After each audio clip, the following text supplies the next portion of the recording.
Good morning student. आज हम हिंदी का चैप्टर 8 पढ़ेंगे, राजा का हिस्सा।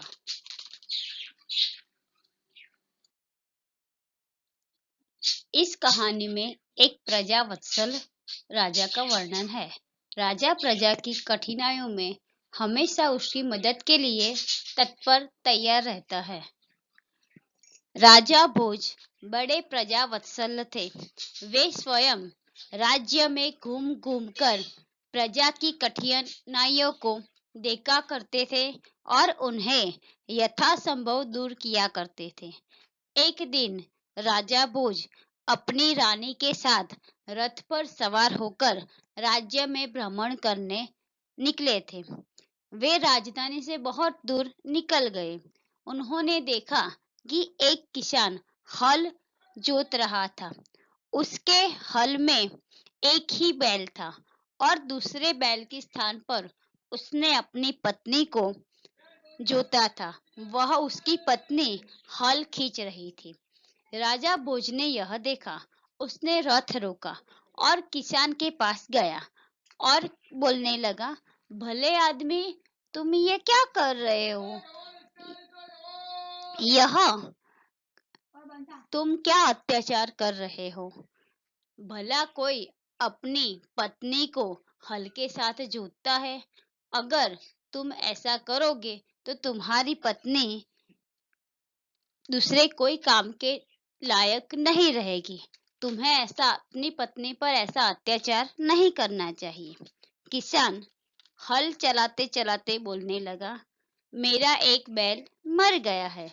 दूसरा बैल खरीदने के लिए मेरे पास धन पैसे नहीं है। अगर मैं खेत को जोतूंगा नहीं तो मैं खाऊंगा क्या? यह कहकर किसान फिर से अपने काम में लग गया। उसे पता नहीं था कि उसके साथ बात करने वाला इंसान कौन है। राजा ने कहा, अरे भाई, लेकिन मेरी बात तो सुनो। लेकिन किसान अपने काम में इतना मग्न था कि वो बोला कि तुम्हें अगर मेरे साथ बात करनी है तो चलते चलते तुम्हें मेरे साथ बात करनी पड़ेगी। मैं तुम्हारे लिए अपना काम नहीं रोक सकता। तब राजा भोज उसके साथ चलने लगे और उसके अपने किसान के काम के प्रति लगन को देखकर राजा भोज बहुत प्रभावित हो गए और वो बोले, अगर इस प्रकार तुम अपनी पत्नी से काम करवाओगे तो वो बहुत थक जाएगी और दूसरा कोई कार्य फिर नहीं कर सकेगी। किसान बोला, तो तुम ही बताओ ना कि मैं क्या करूं? मेरे पास अपनी पत्नी को हल के साथ जोतने के सिवा दूसरा कोई चारा नहीं है। मेरे पास दूसरा बैल भी नहीं है। तो राजा ने कहा, एक काम करो कि तुम मेरे साथ चलो, मैं तुम्हें अपना बैल दे देता हूँ, मगर तुम्हें इतनी देर अपना काम रोकना पड़ेगा। तो किसान बोला, मैं अपना काम नहीं रोक सकता हूँ। अगर तुम्हें मुझे अपना बैल देना है तो तुम्हें खुद लाकर देना होगा। तो राजा भोज बोले, ऐसा करो कि तुम अपनी पत्नी को एक मेरे पत्नी के पास रथ के पर 2 बैल है, उसमें से अपनी पत्नी को बोलो कि एक बैल लेकर आए। तब तक मैं तुम्हारा हल खींचता हूँ। किसान यह बात सुनकर खुश हो गया।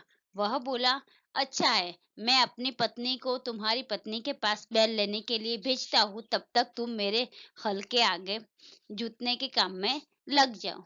फिर किसान की पत्नी रथ के पास गई और वहां जाकर उसने राजा की पत्नी रानी को कहा, पूरी कहानी बताई। और रानी यह बात सुनकर बोली, तुम्हारे पास तो एक ही बैल है, वो भी कमजोर है। अगर मेरा एक बैल ले जाओगे तो तुम्हारा बैल मेरे बैल का साथ नहीं दे सकेगा, क्योंकि तुम्हारा बैल तो बहुत कमजोर है। इसलिए एक काम करो कि तुम मेरे दोनों बैल अपने साथ ले जाओ। किसान की पत्नी यह बात सुनकर खुश हो गई और वह 2 बैल लेकर अपने खेत पर पहुंच गई। किसान भी यह देखकर प्रसन्न हो गया। फिर राजा भोज ने उसे कहा कि अगर अभी भी तुम्हें कोई दिक्कत है, तुम्हें कोई काम की जरूरत है, कुछ कहना है तो तुम मेरे पास आना और मेरे साथ बात कर लेना। फिर राजा भोज ने कहा कि तुम जानते हो कि मैं कौन हूँ? किसान ने कहा नहीं, मैं आपको नहीं पहचानता। तब राजा भोज ने अपना परिचय देते हुए कहा कि मैं राजा भोज हूँ। यह सुनकर किसान बहुत शर्मिंदा, लज्जित हो गया।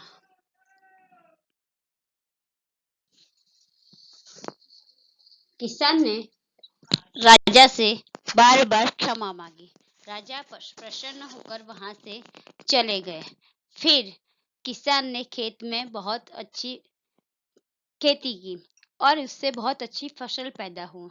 उसके आश्चर्य का ठिकाना न रहा। उसने देखा कि राजा ने खेत में जहां पर हल जोता था, वहां पर बहुत उम्दा किस्म का अनाज फसल पैदा हुई थी और वह देखकर किसान बहुत खुश हो गया और वह प्रसन्न होकर देखने लगा कि यह सब राजा की मेहनत का ही फल है।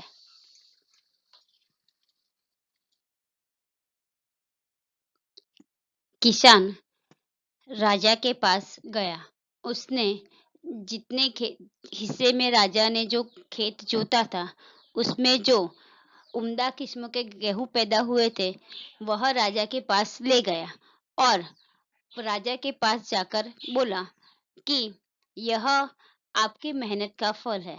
आपने जितने हिस्से में खेत जोता था, वहां पर ये उम्दा किस्म का अनाज पैदा हुआ है, तो आप इसका स्वीकार कर ले। राजा ने कहा, यह मोती तुम्हारे खेत में पैदा हुए हैं, इसलिए इन पर तुम्हारा ही हक है और इन्हें तुम्हें अपने पास रखना चाहिए। तब किसान बोला, नहीं महाराज, ये आपके परिश्रम का प्रताप है, यानी कि ये आपके मेहनत के फल स्वरूप पैदा हुए हैं, इसलिए मैं इनका स्वीकार नहीं कर सकता, मैं इन्हें नहीं ले सकता।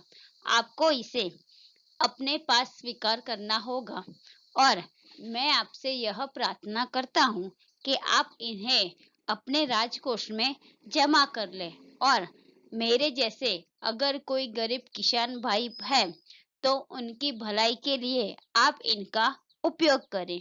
किसान ने यह प्रार्थना की तो राजा उसकी बात सुनकर बहुत प्रसन्न, खुश हो गए। फिर उन्होंने वह मोती का अनाज का स्वीकार कर लिया।